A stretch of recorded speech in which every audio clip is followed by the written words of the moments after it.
So if you're like me, you have never heard of St. Paul of Verdun. His feast is February 8th, and he's the patron of baking. He lived in the 7th century. He was a courtier before he went to live in a hermitage in eastern France. He eventually entered an abbey and was made novice master.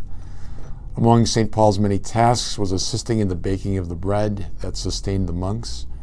One day something went wrong with one of the large stone ovens, and it seemed as if all the bread for the whole monastery, which was baking, was going to be ruined. Although the oven was already lighted, Paul entered the oven fully clothed, and the other monks could see him cleaning the inside of the oven with the hood of his robe. He carefully laid out the loaves to be baked, and he emerged from the oven with his arms full of hot bread, which he immediately passed out to the monks in the refectory.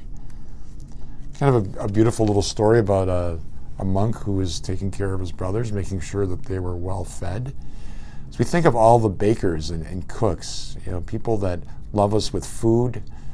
If you love somebody, you feed them, right? So we're just grateful for all the people in our lives that cook for us and that feed us. And for me, that would be the entire Diocese of Gary, because I'm constantly fed everywhere I go, and I take that as a great sign of love and affection.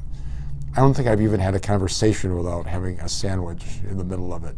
But St. Paul of Verdun, patron of baking, pray for us.